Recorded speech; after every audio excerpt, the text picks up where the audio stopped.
now that Paul's here, just to give you guys a brief introduction, I'll let actually Paul give a brief introduction of kind of who he is, where he's located, and then we'll talk about the deal. So Paul, welcome to the Wicked Smart Sit Down. The Inu Warrior shirt. Look how prepared you are. Absolutely. I'm on board. Yeah, okay, so I'm in Phoenix, Arizona now. Originally from the Midwest. I'm not sure how far back you want to go with my Oh, no, that's good. Maybe just tell us I was where once you're a little located, what you baby. do. Yeah, so I'm a lawyer. I do probate and estate planning. Awesome. So we have an attorney that's doing creative financing deals. So that just goes and shows you this is the perfect transaction model for anyone if the attorney agrees with it. So that's perfect. Well, I'll tell you why I got into it. Yeah, go ahead. So a lot of my clients are real estate investors, and I was thinking, I mean, what the heck? I normally say other things than that, but what the heck? Why are they making so much more money than I am? And they like, I don't know, they have lots of time and all this kind of stuff, and then they want to, and then they nickel and dime me so that I can review contracts for them, like, the little jerks. So anyway, so I wanted to partake a little bit, get involved. I love it. All right, so Paul, attorney out of Phoenix, Arizona. Let's talk about the deal that you did. We'll end up creating a deal structure Sunday out of this as well. So why don't we talk about the deal that you created, and we'll start working through it. So if you could, tell us about where the deal came from. Like, tell us what the lead source was. Yeah. So it was actually, let me just look. It was well, it was an expired listing. Okay. Yeah, that's it. Or it canceled. It was canceled. Whatever, same thing. So yeah, just from My Plus Leads. All right. And how did you contact this lead? Okay, so I have a VA. So the VA just called as part of the normal protocol, and he seemed interested. And actually, so this is kind of interesting. So the first contact was December 29th. Left a voicemail, and then another voicemail of last year. So last just year, about 30 days ago. last year. Yeah, last year. Okay. Sent a couple texts. He finally responded to a text on January 18th. I then called him, spent like 4.5 minutes, and yeah, he was open to a lease purchase. Someone else had talked to him about it, and so he said he was considering that, and they were sending, I think he said they're sending over the contract. Well, I don't know what exactly they sent over, but and so what was interesting, I mean, I was I was thinking, how can I get this guy? I don't like competing with other people, but anyway, I think the two things that helped me get him, number one, saying that I was certified through SFRIA, Creative Finance Real Estate Association, and then just being able to answer his questions, because he said, oh, the other guy wasn't able to answer all the questions like he had. Okay, so awesome. All right, so we contact this lead. There's another potential investor out there that's trying to get a creative financing deal as well. You then mentioned, hey, I'm certified with the Creative Financing Real Estate Association, which each and every one of you, if you go through QLS, there's a very specific certification process that you can go through, and that just got Paul this deal. So if you haven't gone through QLS, totally worth going through it by simply just getting that certification. Anyone that's an associate of ours is accredited, so they'll be able to put that on their website. So if you go through QLS and get certified, you can go ahead and put that on your website as well. Okay, and then also you said, like, I knew how to answer the questions. Maybe talk about that. What do you mean by that? Oh, sure. Well, I have to say, I mean, I always thought I was kind of smart. I always got good grades in school and, passed the bar exam to become a lawyer and all that kind of stuff. But for some reason, like, memorizing the answers to the questions or like knowing how to answer questions it was different. I don't know. My brain, it took me a while to get my brain rewired and be able to answer questions confidently. Um, so yeah, I mean, all the information's there. So, to, in the scripts and everything, you just have to learn it. Okay. And then talk about, you said you talked to him for like 4 minutes. Like what happened in that conversation? Well, yeah, he just seemed super open to it.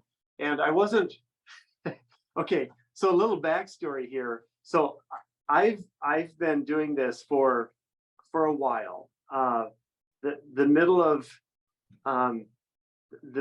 2021 is when I started, when I did my first dial.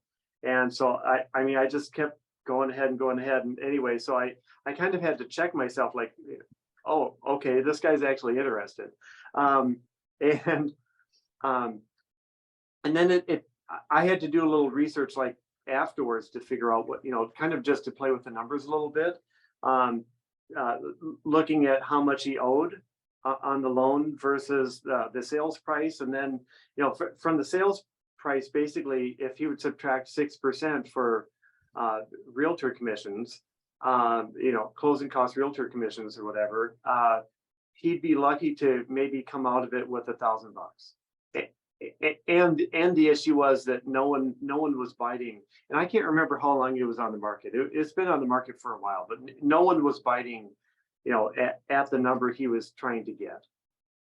And when you had the conversation with him, why did he explain? Because I'm sure you asked, because that's part of our scripts, why it didn't sell. Why didn't it sell? What was his explanation? You know what? I can't remember. I think I'm embarrassed to say I didn't ask that question, but come on, Paul. No, I think it was a price. I think it was a price. Got it. Awesome. No, I'm just messing with you. Okay. And you mentioned like you've been doing this for a while. What do you think has been, because I mean, we have, so we have extremes in our community. We have some people that do deals like, say, Brian in 71 days, and then you got people, then you have some groups of people that take longer. So what do you think were the reasons in which it took you a little bit longer? Because that's 100% okay. Everyone has their own path. I'm just curious on what your thoughts were. I've done some soul searching about that. I have to say it had to do with, it just had to do with confidence and having a positive expectation. That's really what it was. And if I need to explain it, well, I guess I am explaining it, but but it's kind of like riding a bicycle, like learning how to ride a bike. You can't just kind of do it and, kind of kick off and just expect to, have it happen. You're going to fall over and, get bruised up. You have to commit to it and have a certain amount of momentum. And I think finally I reached enough of a frustration level that I started pushing myself more and more to just learn the stuff. And maybe that's what it took for me. Just a mindset switch. Yeah, actually, yeah. Yep. Let me interject here for a minute. Yeah, please, Brian, jump in. I remember I've been working with Paul for quite a long time, and Paul's been doing a great job. But there was a moment not too long ago, and I don't know if it was on one of our High Six Masterminds, Paul, or maybe one of our weekly calls, where the conversation went something like this. He's like, you were voicing your frustration, and you said, hey, what do I need to do? What do I need to do? And we made a couple of tweaks. And one of them was you started posting in our Slack channel, our High Six Slack channel nightly. You committed to it. Yeah. And you do it every day. You do it every night, regardless of Brian, what is he posting? Because most people on this call aren't in. Yeah. Sorry. So for the people who are not in our associate program, we have a Slack channel. Okay. That's how we communicate. And particularly for the High Six group that I coach along with Chris, and Paul's in that, we post our activity every night. All right. So that's dials, number of calls. Zach's going to pull it up. Number of dials that we made, live calls, leads, and then critical is the win. win that we have for the day. And Paul's been doing it consistently, and he committed to that not too long ago. And when I say not too long ago, I want to say maybe it might be a couple of months. And so we had that conversation. The second thing that he did that's super critical, super crucial, is he committed to send in calls to me and Chris to be critiqued. And he got better on the phone. So those two things really kind of moved the needle for him. And sure enough, not a short time after, he's got this deal that we're about to dissect. Great job. Take out a blank piece of paper. Right now, the source. So write source. Source is an expired listing. Okay. The deal type. So just write type. Deal type is a sandwich lease. Okay. Now we're going to start working through the purchase terms. And then Paul just got this under agreement, so we're going to go through some projections because it's on the market now. Okay, so write down the purchase, write purchase price, write monthly payment, and write term. Okay. All right. So now tell us the purchase price, Paul. Yeah. Okay. Purchase price $490. Okay. 490,000. And did you say how did you arrive? How'd that conversation go arriving at that price?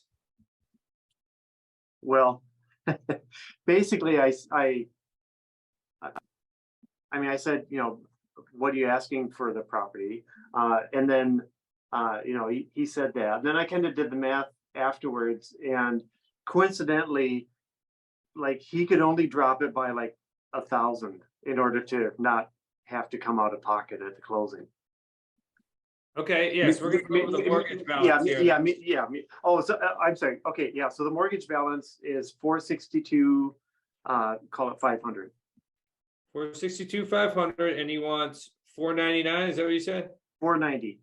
490. Okay, so you still have some equity in the deal. Yeah. What is the monthly payment on the property? Do you want me to round it, or you want the exact amount here?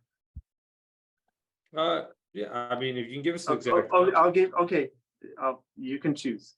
2,811 and 77 cents. 811.77 cents. Okay. And the term of this deal, how long of a time frame do you have? 36 months. Oh, 36-month term. Okay. So if you were writing things down, your piece of paper looks similar to this. Okay. What is the equity locked in on this deal? So equity would be 490. So it's 27,466. 27,466.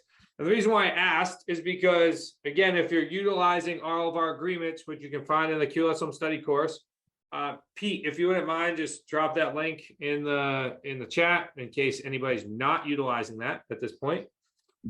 On the agreement, it states that you're going to pay off the balance of the loan at the time of financing, plus you're going to pay the seller the equity position. So Paul locks in the equity position of 27,466.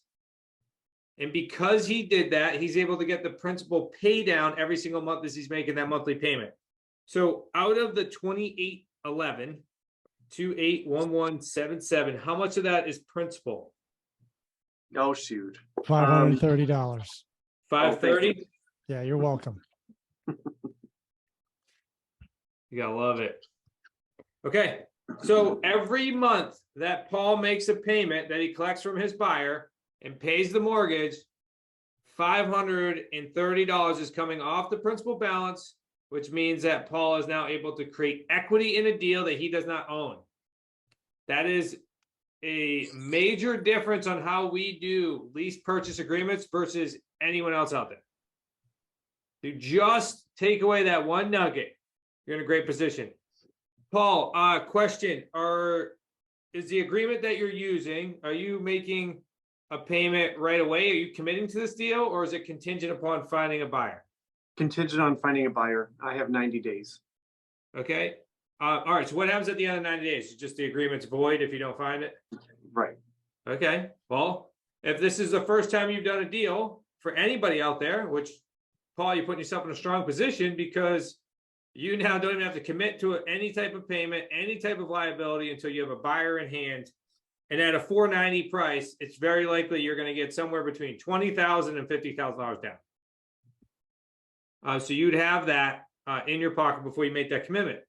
Also, in the agreement, if you're utilizing our lease purchase agreement, we don't make a payment until our buyer is in the property for 30 days. You make the payment 30 days after the buyer's in the house, which means that Paul will also be able to get first month's rent. So an extra $2,800. Well, did you create some projections for us, Paul? Oh, the paydays. Yeah, so we're kind of expecting a $40,000 price premium. Okay, so you're gonna sell it. All right, so just because everyone is writing it down on their piece of paper, so now I want you to write sell price, sell monthly payment.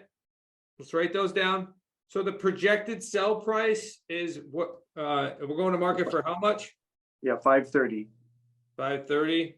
And how did you arrive at that price? Like who'd you talk with? How did you guys?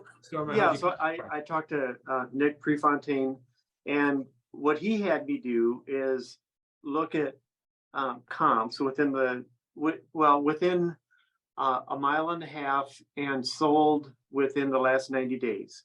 And he basically looked at like a couple of the highest ones. Or I think we kind of took the highest one. Yeah. And it looked a little bit nicer than this one, so we knocked it up because the highest one I think was for 540 or 550 or something, so we knocked a little off. So anyway, we thought we would start at 530. Yep, so you're competitive. Okay, awesome. And then the monthly payment, what do you think you can get for a monthly payment, or what are you going to market for with a monthly payment? Yeah, so we're going, oh shoot, how much are we we're asking for 2,962, I think, which is Plus a little taxes? bit high. What's that? Does that include That's taxes? Or That's plus? with taxes, Zach, with taxes, yes. Oh, Like, yeah. so 29.6, so about $100 spread. You're saying 2,900 roughly, right? Right. Okay. All right. So that's that. All right. So what's the projected payday one on this deal? Well, 10%. So we're just, estimating. So Fair. 53,000. Yeah, because the 53,000, just so everyone will say, like, well, that might be high. It's about average, meaning and depending upon the buyer, it could either come all up front, or like maybe 3 to 5% comes down. And then over time, over a certain period of time, he then collects the rest of it, which makes it 10% or even higher. Okay, so 53,000. Payday 2, if we're just going based on the full 36-month term, what's your payday 2? Yeah. So, 150. Shoot, I need a calculator. 150 times 36. 5,400. Okay. Thank you. $5,400 in cash flow. Okay. I got all A's in math in high school. Paul. Thank you. Okay. My calculator's Paul on was the. really good at studying in high school. So Brian, you better watch out. He's coming for you. Okay, payday 3. So what's the principal pay down? 530 times 36 months. Brian, how much is that? $19,080. $19,080 in principal pay down. So those of you who are following along, our payday 3 is the principal pay down in the deal. So we took 530, which is every single month. We're making a monthly payment. $530 is coming off the balance. We then multiply that by the 36 months of the deal, at which we're going to get $19,000 in principal pay down, or equity built in from paying down the balance. Okay. So we bought the property for $490. We sold it for $530. We already collected $53,000. So what's left over for equity in the deal? So I learned a lesson in this process. Okay. the cash out, payday number 3 is actually negative $6,080. He's incorrect. It's $6,000. It's 6,080. It's plus 6,080. It's Paul, it's 6,000? okay. That's Well, okay. walk us buddy. through that, Brian, because Hold this on. is, well, this is Yeah. good. Let's Yeah. walk through it. This is how we calculate payday 3. This is the most difficult pretty much for everyone. But as Zach said, you have a payday 3 principal pay down of $19,080. That's component 1, $19,080. That's the loan pay down. The price premium is 40 grand. What you bought it for versus what you sold it for, but the buyer gives you 53 grand. So that's a negative $13,000 difference that comes off of the 19,080. And that's where we come up with the positive $6,080 for payday 3. All right, so take your pen and paper. Let's walk you through this, okay? So we bought it. So let's do this. We sold it for 530. So write 530. Mhm. Then you're going to subtract the original purchase price of 490. Okay? And that equals what is it? Equals 40,000. Mhm. So then add $19,000, 19,080. And then what you're gonna then do is subtract the 13,000 because you've already collected 53,000 and you only had 40,000 in premium. So you got to subtract the 13, which will give you the 6,000. Yep. Now I'd be very impressed if everyone's sheet looks like how I just explained it. But so this is good. So let's walk through the deal. So we have $53,000 up front paid, plus $54,000 or $5,400 in payday 2. Plus you have $6,000 on the back end. So it brings us to, was it 63,000 ish? 64,480. 64,480. 64,480. And Paul, don't feel bad in any way. It takes all of us a long time in order to get used to these paydays. I probably told you, it probably took me like 15 to 20 deals before I was like, oh, now I get it. It's like watching Shark Tank. And then like one day you're like, I totally understand how they came up with the valuation and how much money they're asking for. It's like 5 years of Shark Tank in hotel rooms until I was like, yep, I get the valuation now. So Paul, congrats. 60 potential projection, right, of 64,480. That's an awesome first deal, especially with a 90-day contingency and no real liability until you get the property until you go ahead and sell this property to a buyer. So I have a question.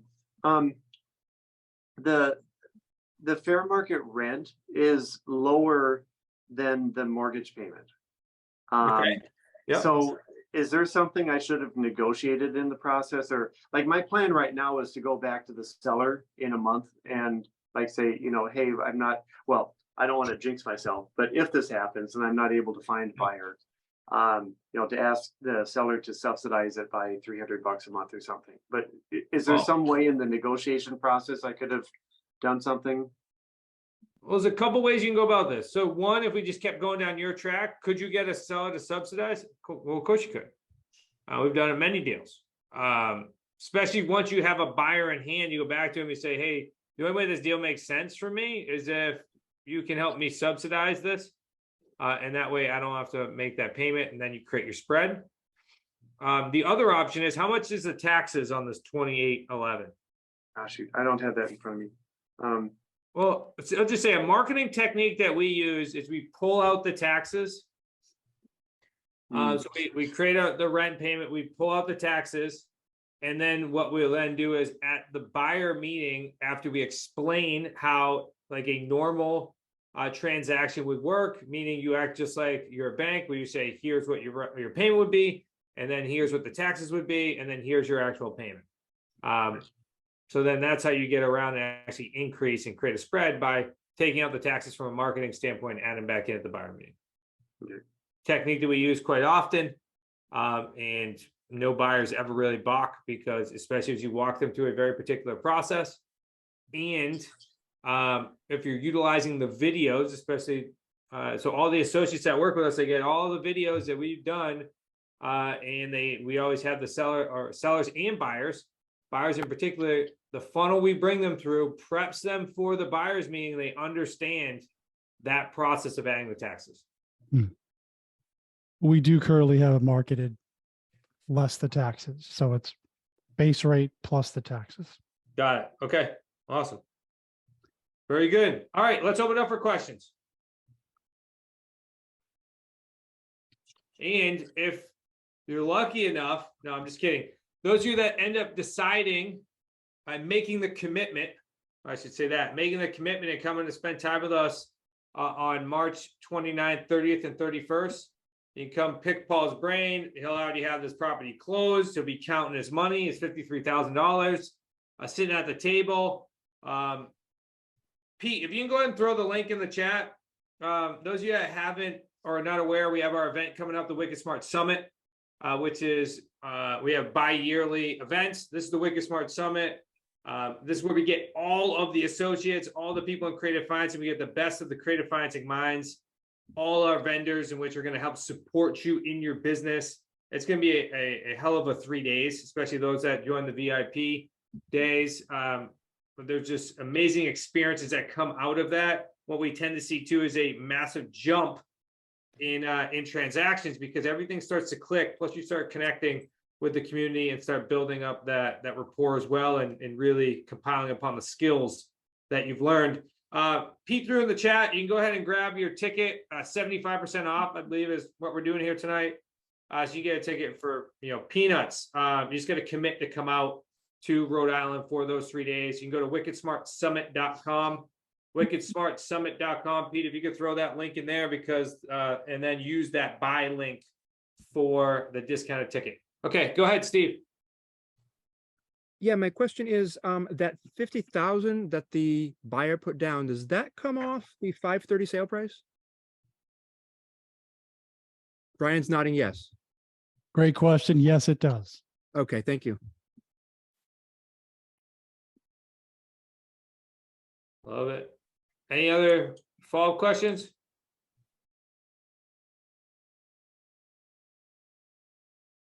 And Pete, if you wouldn't mind, throw in the 75% off buy link on top of there as well. That the link you have in the chat is specific for the event itself. We'll make sure that we get that in the link. Go ahead, Jess. Yeah, I had 2 questions. Sorry if I missed it. I was at the W2, so kind of in and out. But did you bring Brian in on this to help you close the deal, or did you handle it all yourself? I did it all myself. That's Well, awesome. I mean, Brian helped me with the contract. But speaking to the seller, you just Yeah. felt comfortable doing it the whole time? Well, I did That's it. I'm awesome. not sure if I necessarily felt comfortable the whole time, but yeah, I did it. So What do you think helped you be able to do that and know that you could handle it? Just because sometimes I struggle with knowing when to move forward and when to bring in a coach. So I was just curious about that. So for me, it was kind of 2 things. One is the repetition and the practice, I guess, to know what to say and how to answer the questions. And then there's an element like that gives me confidence. And then there's an element of just kind of relaxing into it a little bit. And just like, okay, one of the virtual assistants that the community uses is Les Hudson. And I started listening to some of his calls. He's just chatting like a good old boy, like, just talking, and like, I mean, it's just like a neighbor talking to a neighbor. And anyway, so yeah, I don't know. I don't know if that answers the question, but so like doing phone calls, I don't enjoy making the phone calls yet. I hope I get to that point, but I think it's getting better for me just because of those 2 things. It's the confidence from the repetition and then knowing how to answer the questions, and then just kind of relaxing into it and just doing it. And you're just talking, and it's like talking to people on the street. Some people don't want to talk, and that's fine. So Yeah. Well, congrats. That's amazing. thank you. Yes, from what we heard, you're going to be up here next. I'm trying very hard. It'll come. It always happens when it's ready, when everything clicks. Keep going. Ben, How are you, sir? Hey, how's everyone doing? Awesome. I was just this is like a new pen that kind of messed up on me. I was just trying to. I'm kind of like Zach. It'll take me a little while to kind of learn this payday stuff. Whenever my pen kind of died on me, what was the payday to? 5,400, 54. Okay. 150 And times 36. I'm sorry, what was that again? 150 per month times 36 months gets you to 5,400 over the term. Okay, I got you. And what was the first month's rent? Yeah, we're kind of guessing at 2,900, let's say. 29. Okay. Yeah. Like I said, it'll take me a while to kind of get this, but I'm working on it.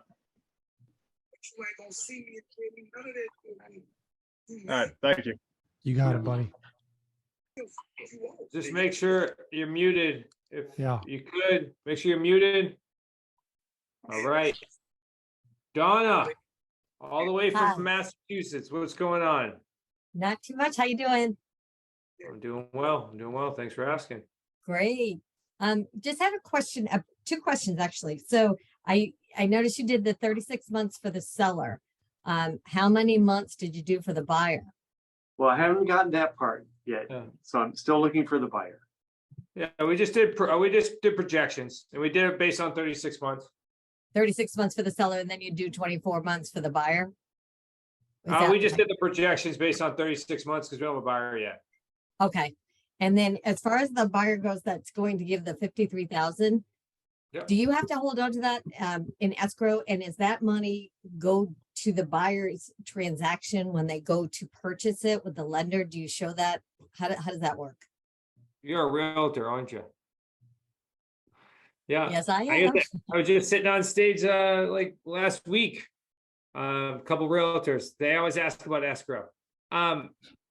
So that $53,000 would be a non-refundable deposit. So you don't have to put in escrow. It goes right into HIP National Bank, whichever bank you're choosing. That's yours. Because of in the circumstance, because there's only $40,000 in premium. If I'm Paul, I put $13,000 in the bank and I keep it there. So because the only way that now becomes his money technically is if that buyer defaults, because Paul would have to come to the table with $13,000 if the buyer closed, because there's not enough premium. You have to wait until the principal pay down goes down over the back in your back end, because Paul has the ability to make about 19,000 in principal pay down. So he has to wait for that principal pay down to catch up with that 13,000 before he can go spend it or do whatever he wants with it. Because that is non-refundable, but it is credited towards the purchase price, so it has to be sourced. That's why we always have our buyers sign in front of an attorney, even though it's a formal lease signing. Sign in front of our attorney. It's sourced. The attorney distributes the cash, and then we can show proof that the buyer put down money, and then the buyer can go ahead and get the qualified for the remaining balance of that mortgage if the right mortgage lender is going to be able to give it to him. So are you giving the buyer the full credit of the 53,000 for the 10% down? Correct. Yep. Whatever they Okay. put as a down payment, it's full credit. Great. Thank you.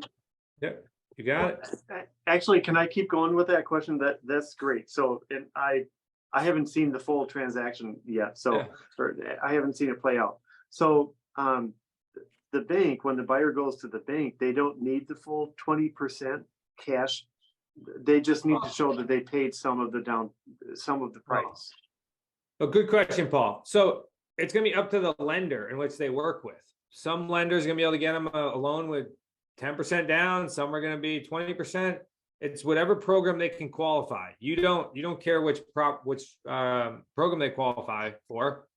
Obviously, the higher the down payment, the better the programs are going to typically get into, which is also going to be affected by their credit score and their debt to income ratio. So at the end of the transaction, the buyer's gonna go qualify for a loan and then pay you out and pay the seller out. Does it ever have, One last thing. So if the buyer pays you 10%, it does not mean that that buyer may have to still come to the table with more money. That would be up to the program which they qualify. Just the 10% is gonna be credited. Now, if they have to come to the table with more money, that's 100% up to them and the mortgage lender. okay. So Sorry, go if- ahead. So if the lender says, well, hey, we want to, does the lender ever say that they want to get the down payment, or is that? Is you the lender understand? what? They Yeah, want the so, payment? yeah, like, okay, so they put the 10% down. Does the lender ever say that, oh, hey, we need to get that 10% down? No. No, No. okay, okay. No. Down that- payment. Gotcha. Don't yell at me. I'm not yelling at you. Classic. I'm distracting him. Love it. No, it's okay. That's why so you guys just got insight into like an associate mastermind or associate call. It's exactly what we do consistently, or it could have been a phone call that we would make consistently in order to help Paul through that deal. What other questions you guys have for Paul as we're running towards the end here? I got one about like you're just talking about the holding the down payment. What kind of interest-bearing vehicle do you recommend for that? You can do a CD on it, or, I mean, obviously you're not going to put it to work in a sweep account or anything like that, but you do a CD, you put it in T-bill, short-term T-bill, Wait, or you just hold it in a bank. Well, it's your non-refundable deposit. You can go put it wherever you'd like to put it. Whether you're going to put it into another investment, we roll things into other properties. With a lease purchase, though, too, know that it's active income. So out of that, he's going to be paying 30% on it as well. So you got to pay your Right. taxes, Right. and then yeah, I mean, in my world, I'd probably go buy more real estate. Cool, Cool. awesome. And Awesome. just for fun, Paul, what part of Phoenix is that in? I lived in Ahwatukee for 22 years. Oh, I don't yeah, live there down in- anymore, but yeah, it's down in Chandler. gotcha. Just curious. Oh, Chandler, nice. That's a fast growing area. You'll love that. Yep. I had a place just by Ironwood Library till year before last. We sold it. I wish I would have known about this before then. Yeah, can I say something real quick on the down Hey, payment? Just real Go quick. ahead. A lot of people get confused with this. They think that we're doing something wrong when we're collecting money from a buyer and keeping it. This is the easiest way to explain it because I've done this multiple times. The house that I'm living in right now, new construction, all right, took 10 months to build. I had to give the builder money, and not an insignificant amount, a lot. When I went to go finance the rest of the house when it was built 10 months later, the bank credited the amount that I gave the builder. The bank didn't get that money. Builder got it. Okay. So I just want everyone to frame this picture to understand that that money is credited so the builder, we're almost like we're the builder, right? We're getting the money. We're going to get cashed out later. The bank wasn't looking for the money that I gave the builder. Now I had to give the bank more money because I had to get up to a certain percentage, but that usually explains it a little bit better and makes people understand that, like, the money that we're collecting, like, we don't have to hold it. It's not escrow. Like, it's the builder took the money and did other stuff with it. He didn't hold it in escrow. I don't get it back. It's non-refundable. If I don't buy the house, he keeps the money. Great explanation. I love it. And then it's just a line item off the 100%. on the other Exactly. side. It's Got no it. different than what we're doing, what we're doing here. Love it. Beautiful. You guys, I know we were having some trouble with the link. I just posted it. It's smartrealestatecoach.com/sit down 25. It's $25 ticket. It's 87.5% off to come to the event. I mean, you probably spend that at Subway on a couple subs. We're going to teach you a whole bunch of good stuff. Juan, what's up, my man?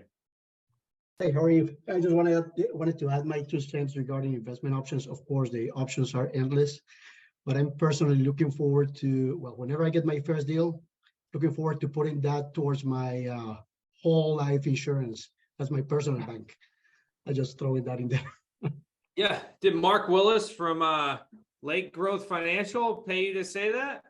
It's no, but actually I contacted him Yeah, probably 8 months Love it. ago. And I went that That's route. That was good. love it. This Wicked Smart Sit Down is officially sponsored by Lake Growth Financial. Mary Ann, how are you?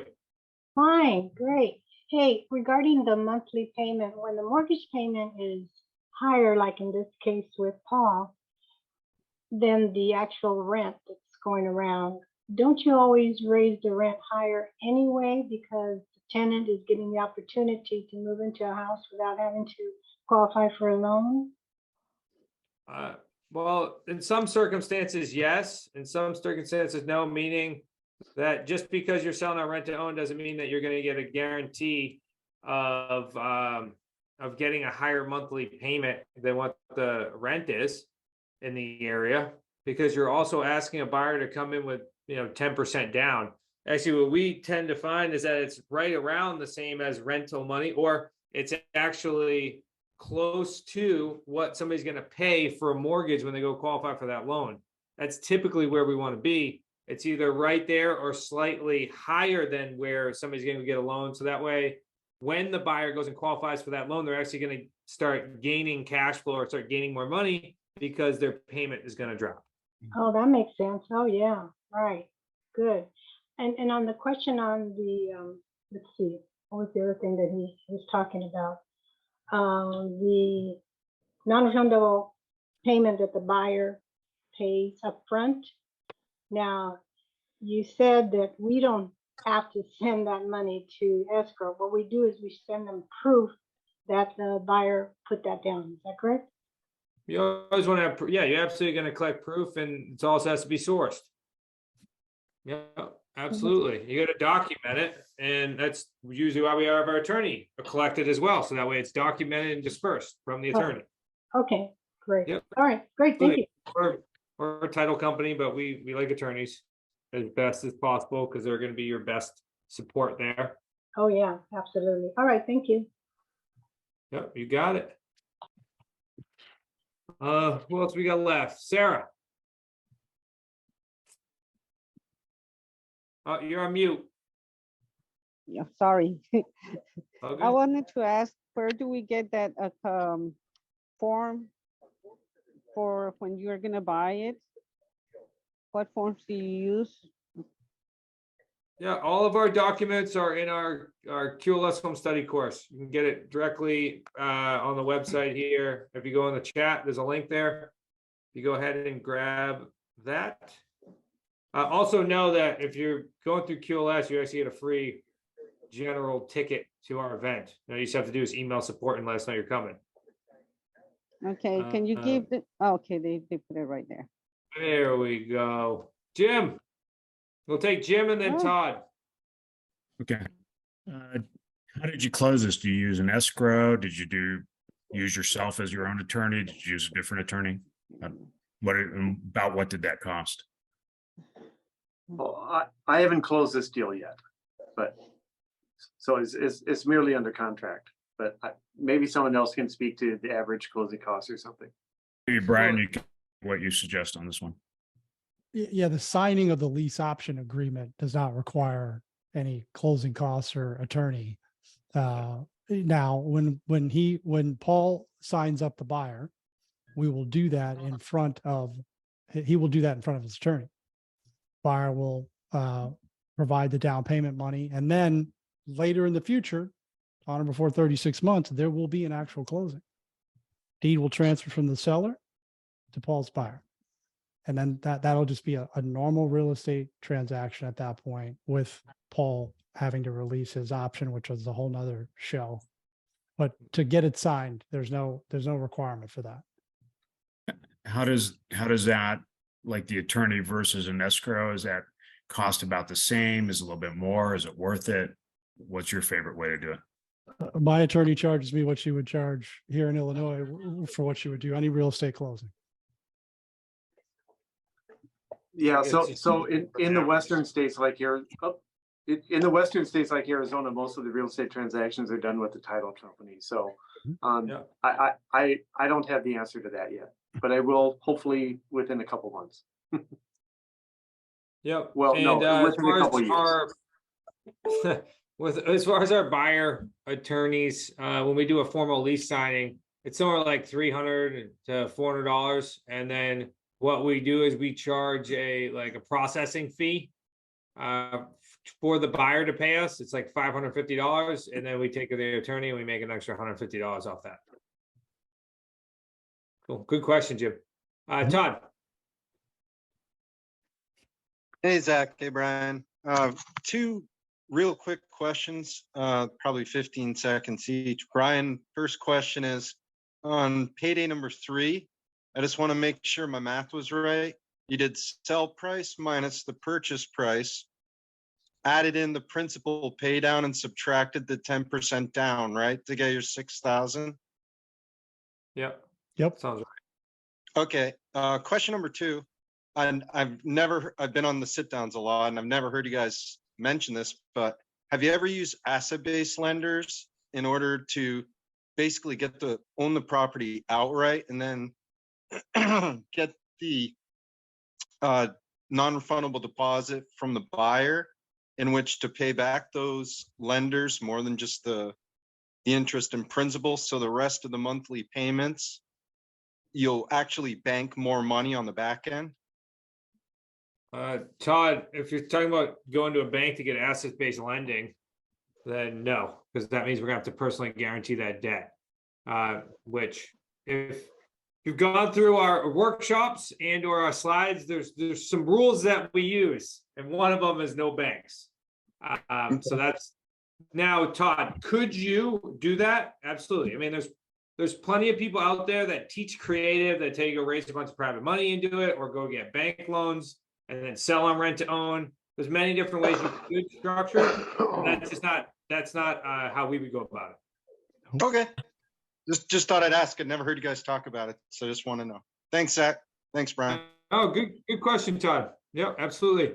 Can everybody give Paul a round of applause here for his first deal? Come on, Paul, stand up and take a bow. Yeah. He does it. I Nice. love it. If you end up showing up to our event, Paul used to be traveling and did bagpipes. We had him play bagpipes at our last event. He's awesome. I'll tell you that. So make sure when you come to the event that you go ahead and shake Paul's hand, and you're going to meet lots of people just like Paul that are out there doing these creative financing deals.